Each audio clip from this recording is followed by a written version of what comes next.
All right, hello everyone, and welcome to an episode of Intelligent Design. I'm Dan Felder, your host, and we're going to be talking about one of my favorite games of all time today, Castlevania.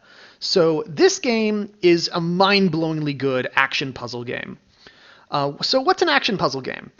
Well, an action puzzle game is very similar to what a normal puzzle game is.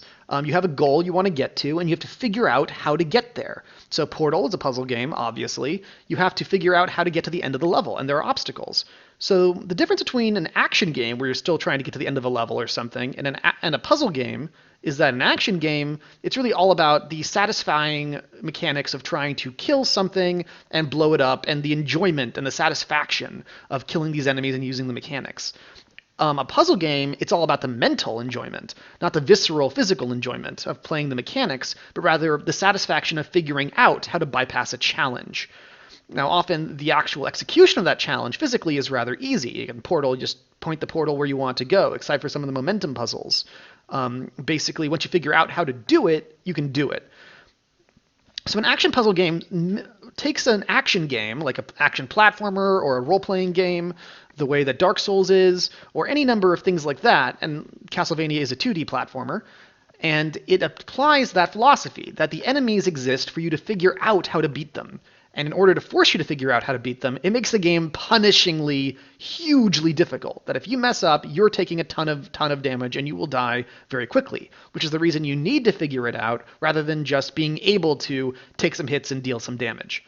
So we'll examine how they go about doing that and why that leads to an incredible, satisfying, triumphant experience. Because the nice thing about an action puzzle game is that because the way they forced you to figure out how to solve the problem, not just get really good, but actually how to force you to figure out how to solve the problem, makes the enemies look absurdly difficult and absurdly challenging really early on. And so it looks like the game is completely absurdly hard and unfair, when in reality, it's not. It's very achievable once you have the right mentality, once you recognize it is a puzzle for you to beat. And so when players manage to figure out the right tactic to beat the enemies and to bypass a section, they feel incredibly satisfied because they just beat an overwhelmingly hard enemy that's much, much harder than normal games. That's one of the things I feel about Dark Souls, is the game has this absurd reputation for difficulty, and so does Castlevania. But neither of them they're often called difficult but fair, which is because they're action puzzle titles. There are solutions to beat these enemies, and if you apply the right solutions with the right tactics, with the right weapons at the right time, then you can beat them rather effectively and efficiently. And we'll be seeing this going forward. I mean, I'm not a god tier gamer, but I'm going to be having no problems beating these levels. All right, we're getting started now, and there's going to be a brief section here where I talk about what this game does so well. Now, I've muted the sound because I find it's very important to be able to actually hear what I'm saying. The music in Castlevania is utterly awesome. It's just absolutely great, but it's really good because it's so distracting in some ways. It's hard, even if I get the volume low, it will distract you. So when you play the game yourself, and I highly recommend it, you can pay attention to that then. So, right now we're put in an open screen and an empty screen. We have a lot of room to start figuring out how to use the controls. Now that's important because this was an NES title. There's only a few buttons on the controllers. A person can reliably be expected to press everything and see what it does. Quickly we figure out that the arrow keys move us around. That's not hard. We can figure that out even if we were just pressing random buttons, and that this thing attacks. And hey, while we were flailing around, we hit this thing and it exploded. And now things are happening. Hey, that's cool. My whip changed. Looks like it's a bit stronger now. All right. Two mechanics we need to talk about right away. Now, there's two rules of platformers, and one of them is a rule about game design in general that Castlevania breaks for very good reasons, which is a good example of why all rules in game design exist for a reason. And if the reason for some reason doesn't, the reason for some reason, but if that principle does not apply to your game for a very specific reason, then you should change it. So one of the core things is that we want our controls to be responsive. If a control is sluggish, this is one reason why players hate lag so much, that they try to press a button and it takes forever for it to actually happen. And that feels bad. It's putting a barrier between what the player wants to execute in the game, what the game is letting them execute. So you want your stuff to be happening as quickly as possible. And they do that. Look, jump. 3, 2, 1, jump. 3, 2, 1, jump. On the jump, I'm pressing the jump button. Happens immediately. Let's try the attack button. 3, 2, 1, attack. See that? There's like a half-second delay. My whip winds up and then attacks. Why would they do that? Why would they do that? Think about that for a second. Now, in the meantime, I'm going to be talking about something else. See this jump? Well, one thing that all platformers understand, for the most part, certainly 2D platformers, is you need mid-air control. Because players just, if somebody's in the middle of a jump, you need to be able to move back in mid-jump. Or if you're already in the mid-air, you need to be able to direct yourself so that you can correct for precision platforming. Castlevania doesn't do this. If I jump forward, I'm committed to that jump. If I am in the mid-air, I cannot alter. If I'm jumping, once I've jumped, I'm jumped. So why is that? Why did they do that? They certainly could have made it work. Well, when you do it this way, you are forced to look before you leap. I can't jump forward, see something scary, and then adjust. I can't do a shoddy jump. I can't jump only part way, like sort of inaccurate, and adjust midair.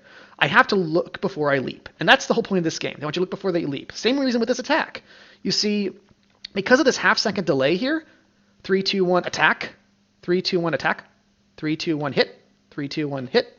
Because of that, if I hit an enemy when that's going up and down in the screen, especially like woo woo woo woo woo, or if I hit them right when they're before me at the last possible moment, I am going to die a lot because there's this delay. I have to wait. I have to hit where the enemy is going to be, not where the enemy actually is. So those two simple mechanics do so much of the game to force things going on. All right, now we're going to talk about the tutorial a little bit. Okay. So you see, they put a lot of these zombies really close together to sort of hint at me, look, your whip can hit more than one guy at a time. Now, Castlevania's level design is just genius, and this over here, though, is just a perfectly satisfying tutorial. It's not a real level of Castlevania. It's designed for some other stuff. So we're going to talk about this as it goes along, but most of this is just designed to teach you things. So that dog, if I was walking forward, would have really messed with me, because the turnaround, if I try to attack, I only attack in the direction I'm facing. If I hit back and attack at the same time, I still attack forward. So I have to like turn around and then attack. And because I have to turn around and then attack, if there's something chasing me from behind, it'll usually just eat me alive. By the way, I'm going to run out of time because I'm just showing you all this stuff. So I will die and we'll have to do this from the beginning, but it'll be really effective. All right, so we've got this enemy here. And, oh, what's this? It's an item. So I can use up and attack to throw an item. What does that do? That does a little bit of an arc for my whip that's different from my whip, and then it leaves a fire on the ground. So if I just try to go up and hit this guy, all right, I managed to do it. But this person, I could maybe do that. See, I would have hit him right there if he hadn't jumped down.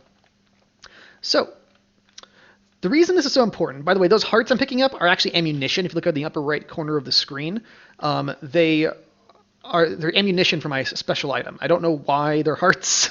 I don't know why that is, but that's how they do it in this game. Now, this is very important because the special item is so being different from your whip because your whip is so limited.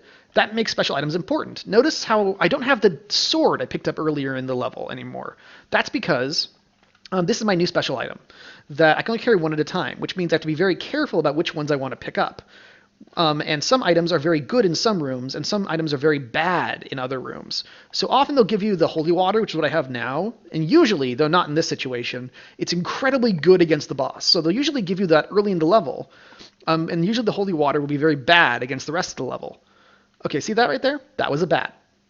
But anyway, let me just explain quickly what I was talking about there. So what they do is they give you sort of two basically approaches to the level, because every special item changes your approach to the level so much, because it allows you to attack guys in different angles and different ways, and some areas are good against some rooms and some are bad against other rooms, and something's good against the boss. But if the holy water is usually very good against the boss, it's usually very bad against the rest of the level, which means that you can choose to try to beat the entire level without a good special item and then have an easy boss fight, or you can try to have a harder boss fight, but be able to beat the level more satisfying. All right, I've run out of time now, so I'm just going to instantly die. That's a little annoying, but the game is so lethal that it's never actually a problem unless you're just fooling around and showing off stuff.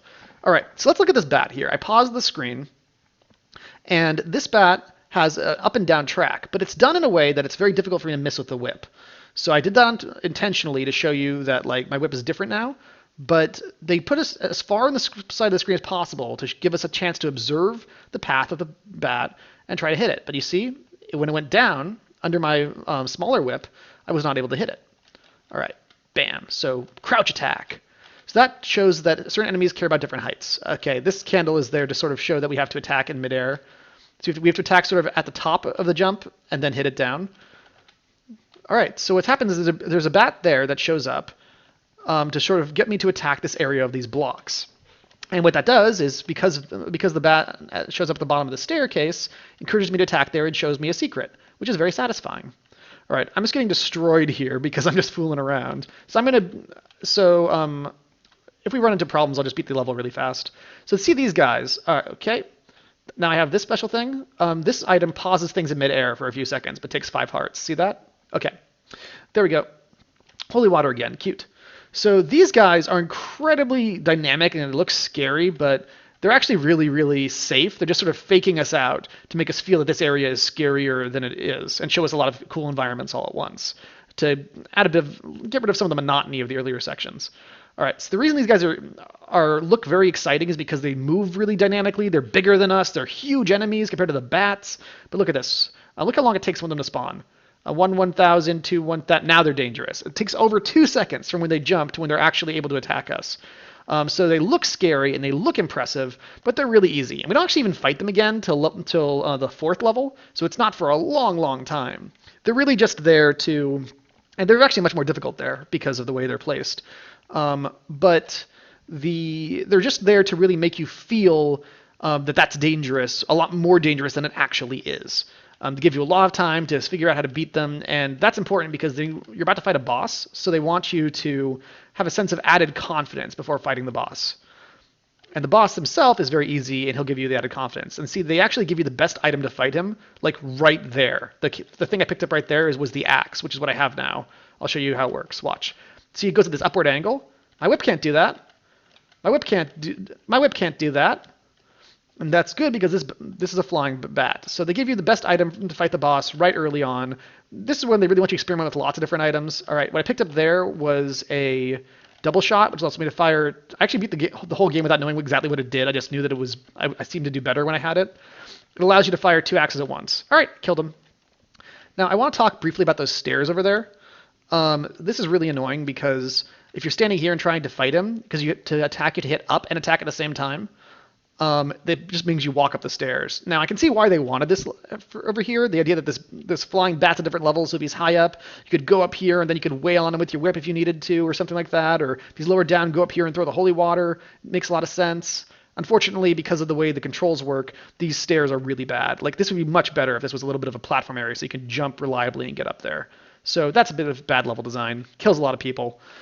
And it does it in an annoying way, because it doesn't feel like the stairs should be what are restricting your movement options. And that's very important. You can put a restriction of a movement option into your game, and that's great, but the problem is the reason that's a problem is because my character is choosing to go up the stairs, which is not what I want to do, which makes the game feel arbitrary and stupid. Okay. Now, this section, they're introducing us again to enemies in a safer environment. This is our first real level of the game. First level was just there to let us experiment, try out some stuff against, and feel good that we beat a big boss. And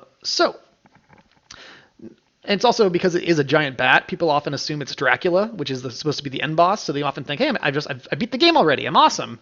But no. But it does give people a boost of satisfaction. So this is a new knight. It's an enemy we're facing. And we are introduced to him in a very safe environment, and we're given an item perfect for fighting him. Watch. All right, great. So that simultaneously teaches us about an item, and it teaches us about an enemy. Great. Now we have a bat, and we proc him. So that's there to sort of punish you. If you try to walk forward, attack the knight, the bat's there to suddenly kill you, the knight's there to kill you. So it'll really encourage you to slow down and take your time.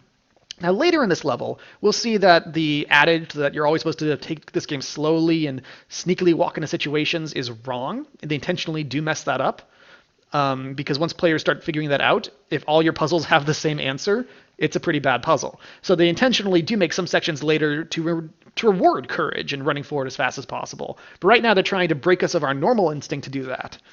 And then later, they change the rules, which is also good for level flow.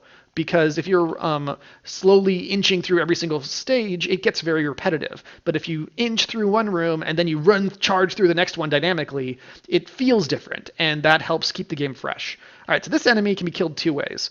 Now, I'm going to kill him with a boomerang, just because that's sort of the natural way to kill him, and you feel smart by doing that. But that's not actually the best way to kill him. You see, a lot of times the easiest way to kill enemies is by using an item, which consumes some of your ammunition.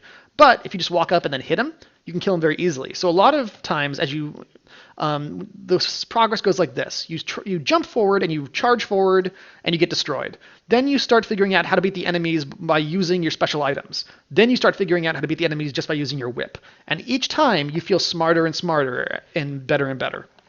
So here's a guy over here. Well, I clearly should not jump down into to try to kill him. So how do I kill him?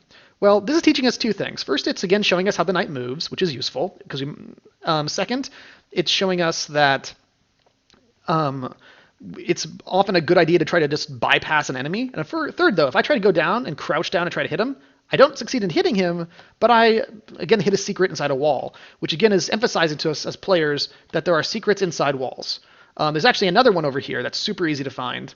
Let's see if it'll let me go back down again. Yes, it does. All right, these guys are going to hurt me a bit. But it's all in good cause, because I'm going to show you this thing over here.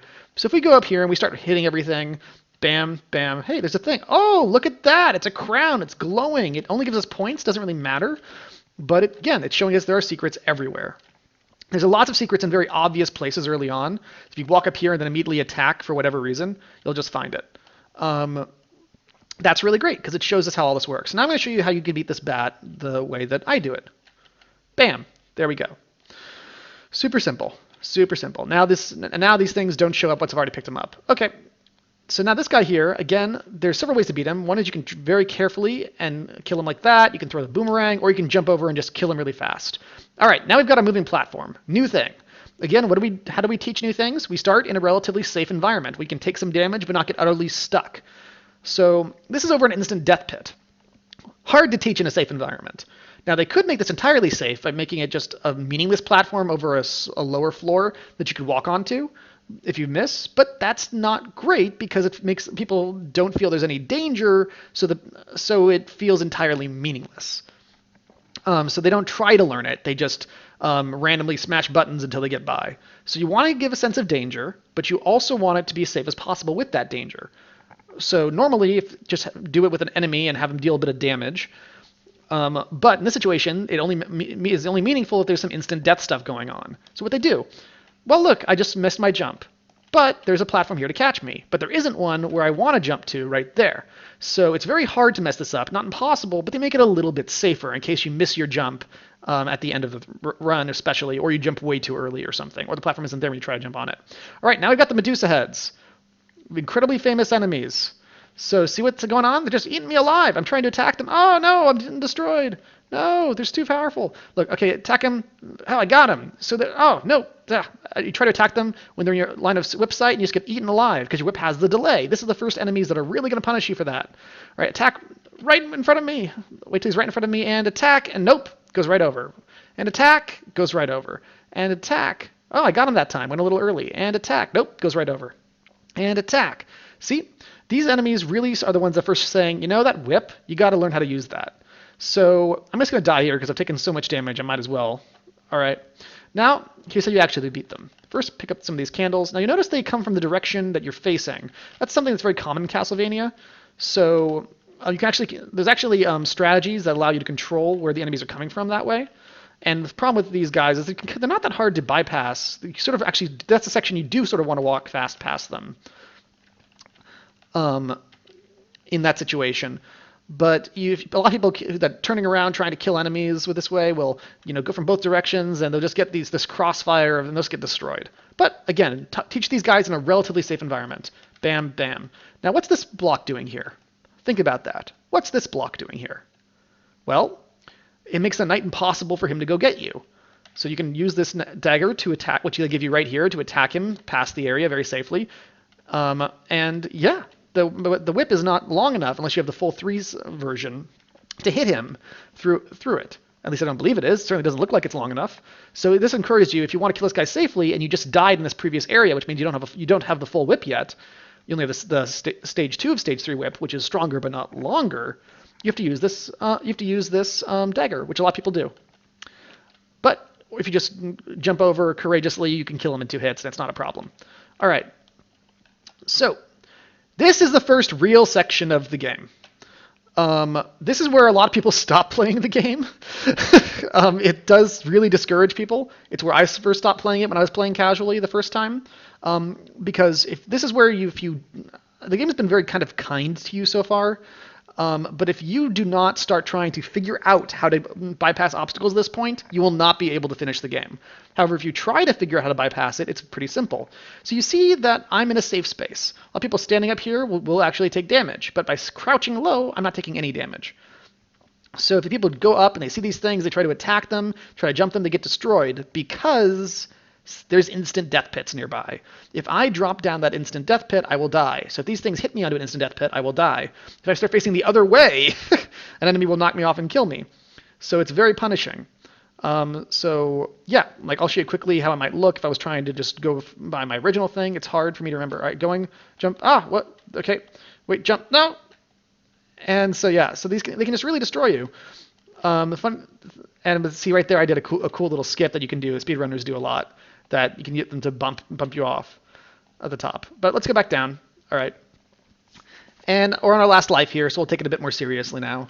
I might have to restart the level from the scratch because I'm taking so much deaths and dying intentionally. But I probably won't. All right, so bam, bam. Now I'll show you how it actually works. Now, you'll notice I worked pretty well for my intentional fake time. It's actually very hard to recreate what it's like to not know how to solve a problem. Okay, so hit them. I'm hitting them very reliably. So what I do here is I go bam, jump, wham, and I know the person's been there before, and so I can easily bypass the whole section. So again, that section is actually really easy to do. It's relatively automated. You just wait till to hit the first one, and you can crouch down very safely to hit them. So you can afford to miss and just wait because you're in a safe space and wait till you hit one the first time. Then the moment you jump, the person spawns automatically where you're jumping to the next section, and so you can hit them very reliably just by automatically hitting attack as soon as you land. So that section is actually really easy to bypass if you know the strategy. If you don't know the strategy, it's a nightmare. So that's where people start really separating the men from the boys. The people who are strategically going to figure out how to solve a problem and not just try to jump through. Because if you try to jump through and do with reflexes, with a delayed whip, with those guys with crazy patterns, and they're instant death pits with a jump that you can't even adjust in midair, you instantly die. But by figuring it out, and you can bypass it easily, and you feel so awesome. So now I've got these pressers. Pretty obvious what these things are going to do to me. So I wait till it goes down, I go up, and I walk through. Now this one over here is faster than the one to the right, because it doesn't have to go all the way back up. But I can crouch to be there safely. So if I just try to run past the second one the way I ran past the first one, I die. Now that's really important, because a lot of bad designers would put 2 or 3 of these things that all work the same way in the same section. By having the first one work one way, and the second one work another way, and the third one work the same way again, that way it actually encourages at least a bit of alteration in your planning. So they don't just waste your time. All right, picked up the holy water here. I'm going to use that to beat the boss. There we go. And walking past. Now watch. I'm walking forward. Oh, there's this bat. There's this bat. Wait, what's behind me? Okay, so what they do is the ghosts in this game are pretty rare, but they spawn behind you. And people are carefully moving forward. Suddenly, boom, something behind them. So they're not very dangerous, and they introduce you in a very safe environment here. Even if you just proc this bat, you're probably not going to have a problem. Watch this. We jumped. Yeah, not a problem. But they really show you that you should be worried about both sides, which is not actually very true in this game, but they do show you that early, and it doesn't actually teach you anything so much as more as it's there to make you feel unsettled and unsure going forward, which is something they absolutely want. Like, things aren't just ahead of me, they might be behind me too. So that's really there not to teach you anything or even to really be a difficult challenge. It's just there to be sort of like a jump scare to surprise you and make you feel less safe. That's something that you thought. The enemies can't show up behind you very easily, except for those meaningless zombies right at the beginning. That's not safe. That's not safe. You got to be worried. And things won't see them coming a mile away. They'll just appear. All right. Here they're teaching us about one of the more annoying enemies in the game if you don't know the right strategy. So right here, these guys fire stuff. If I was on the same level as him, he'd be killing me. But what they do is they put stairs here to force you to go up without jumping, so that while you have a long time to watch these things move, and when you're standing here, it's impossible for him to hit me. It teaches me about the enemy in a safe environment. So I start wailing on him. Now, these guys are really, really tricky, because what's cool about them, I'm going to take a bit of damage here showing you some stuff, is that the fireball patterns, usually he'll get to fire off at least one volley before you can kill him with all 6 hits, because he takes like 6 hits to kill with the fully upgraded whip. And your jump is kind of delayed. You jump, jump, jump. He fires them so quickly that if you try to jump over the first one, the second one will still hit you usually. And maybe he's a little slower and the later ones do that, but I think it is with both. And if you try to attack massively with your whip, the whip timing is a little bit messed up as well, so that you'll hit one of the fireballs, but not both of them, and the second one will hurt you. So what you have to do to beat him safely is to jump over the first one and start your whip attack mid-air. So like jump, hit, jump, hit, jump, hit, jump, hit. And that way you can jump over the first fireball and start your whip attack mid-fall, hit the second fireball. So I'm taking a bunch of damage here because I'm not paying any attention. So I'll start showing you how it actually works. There you go. I did the opposite order that way there by hitting the whip first and then jumping over. Okay, now there's going to be oh my god, another ghost! But that, we don't care. Again, that's just there to make you feel unsettled. And it certainly does work with new people, because it teaches them that there might be, even though that wasn't dangerous, there might be dangerous things to come. All right, might have to redo the level here, which means you'll actually see the whole thing in one shot, which is cool. All right, so we get the holy water here, because holy water is amazing against bosses. Usually it stun locks them. Oh, I ran out of time. I didn't even run out to take damage. And look, he's only at 1 health left. All right. Yeah, that's what happens when I show off too much. All right, we're going to go through now. Okay, go here, hit, hit, hit, hit, hit, and we're just going to run through. And again, even though this level is a big challenge, it's very easy to get through quickly. So we're going to pick up that. I'm not going to get that power up because it only powers up your current weapon. I don't even have one right now, and I don't need one for this part of the level. All right, let's see if I'm going to... Where's a whip? I don't like the small whip because I get used to the hitbox of the big one. All right, I'll pick it up in the next section. There we go.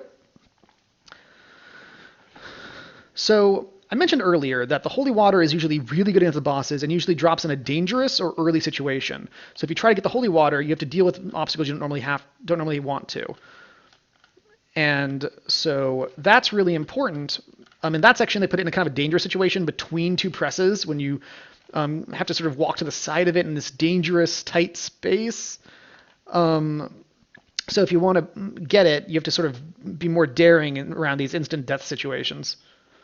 Because if those things hit you, they don't do damage, they just instantly kill you. All right, going through, haven't taken any damage yet because I'm a boss. All right, relatively speaking. All right, so there we go. Ooh, almost missed that one. And we just safely wait for this thing to go on here. Bam. So you see, again, like this, I'm making this look really easy because even though this level is extremely hard compared to most games, I just know the right strategies. And then once you figure them out, you practice them a little bit. It does not take very long to get the timing right of these things. And yep, it's good. It takes just enough time, I think, in the timing, with some exceptions, that it feels satisfying to get it. You spend like about 5 to 10 minutes practicing timing on one section of the level, and then you just get it. It's a very fast turnaround, and it feels satisfying, because one of the good definitions of fun is moving from a negative state to a positive state through a mastery loop. And the thing is, if it takes like, 10 hours to master something, like often, like L canceling or wave dashing in Super Smash Brothers, it can take a long time to master it. 1, 2, 3. I'm just gonna do a super safe, walk down, and then 1, 2, 3. All right. But by making it like 10 minutes, then you start off figuring out the thing. You practice it a bit. It does not take very long, and then you get it, and it feels satisfying. Very, very satisfying, because you've mastered something, and it didn't take very long. So you don't have enough time for frustration to set in. All right, now let's kill this person very simply, and bam, bam, bam, bam, bam. Oop, there's an upgrade I don't need. That would let me fire 3 of these holy waters at once. And we killed him. No damage. That's a run. All right, well, that's the end of the first episode. We'll do level 3 and maybe level 4 next time. And I hope you enjoyed this walkthrough of Castlevania and talking about its game design, because oh my god, is it good. But it's just getting started. That is the first real level of Castlevania, but the real genius of the game does not reveal itself till later. It's still just sort of playing around with you.